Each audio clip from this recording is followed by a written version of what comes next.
जितनी स्विट्जरलैंड की total population है उससे ज़्यादा इंडिया इंजीनियर्स प्रोड्यूस कर देता है। उसके बाद भी रिसर्च एंड इनोवेशन में स्विट्जरलैंड नंबर 1 पे है। इंडिपेंडेंस के बाद से रिपब्लिक ऑफ इंडिया ने 0 नोबेल लॉरियट्स प्रोड्यूस किए इन साइंस। यूएसए ने 100+ कर दिए। ASER की रिपोर्ट के हिसाब से 83% एजुकेटेड इंडियंस एम्प्लॉयबल ही नहीं है। और ये जो सुंदर पिचाई, सत्या नदेला की हम बात करते हैं, इन्होंने भी आगे चल के अपनी एजुकेशन बाहर से ही करी है। और ये सारी चीजें जो मैं बोल रहा हूँ ना, इसका रूट कॉज फाइंड आउट करने के लिए हमें थोड़ा सा पीछे जाना पड़ेगा। जब ब्रिटिशर्स हम पे रूल कर रहे थे तो ईस्ट इंडिया कंपनी के सामने 2 मेजर चैलेंजेस थे। एक कम्युनिकेशन विद इंडियन, दूसरा वर्कर्स और क्लर्क्स की बहुत जरूरत थी उन्हें।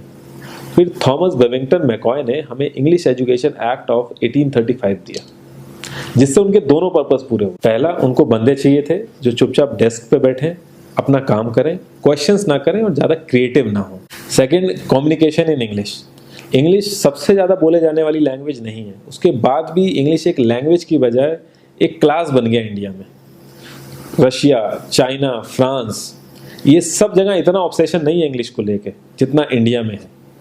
पुअर कम्युनिकेशन बोला जाता है अगर आपकी इंग्लिश अच्छी नहीं है, जबकि इंग्लिश ना आने का मतलब है कि आपको कोई और लैंग्वेज आती है। 5 साल पुराना iOS भी आज की डेट में आउटडेटेड माना जाता है। लेकिन इतनी इंपॉर्टेंट चीज हमारा एजुकेशन सिस्टम आज भी बस थोड़े से चेंजेस के साथ ऐसे ही चल रहा है। हमारे एजुकेशन सिस्टम में रटने का कंपटीशन होता है, जो ज़्यादा रट लेता है उसके ज़्यादा मार्क्स आते हैं। अब 95% जिसके संस्कृत में आए हैं वो भी संस्कृत नहीं बोल पा रहा है। और बेसिक हिस्ट्री होने की बजाय इतनी मोटी मोटी किताबें हैं हिस्ट्री की जिसका कोई मतलब नहीं है। अगर आज की डेट में आपको कुछ भी पता करना, आप गूगल से पता कर लोगे। उसके लिए आपको याद करने की जरूरत नहीं है इतना कुछ। और ये गवर्नमेंट स्कूल में हर क्लास में इंग्लिश का सब्जेक्ट है।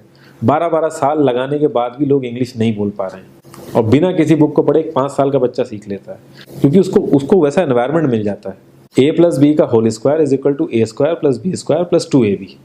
इसका रियल लाइफ में क्या यूज है किसी को नहीं पता, न प्रिंसिपल, न टीचर, न बच्चे, बस पढ़ाए चले जा रहे हैं। हो सकता है इसका कुछ मतलब हो, लेकिन आप ट्राई करके देख लेना, किसी को नहीं पता। हाँ, 2AB की जगह अगर आपने 3AB बोल दिया तो 4 लोग हंसने वाले मिल जाएंगे आपके ऊपर। किंडरगार्टन में जो बच्चों को सिखाने के लिए टेक्निक यूज होती है वो लाख गुना अच्छी है कॉलेज की वो रटने वाली टेक्निक से।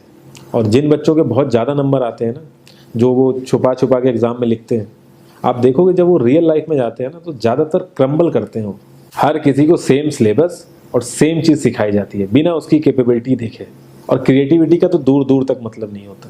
अब एक लाइन से आप शेर, मछली, सांप, हाथी सबको लाइन से खड़ा कर दो और उनसे कहो पेड़ पे चढ़ो, उनको तो जिंदगी भर यही लगेगा ना कि वो तो किसी काबिल ही नहीं है।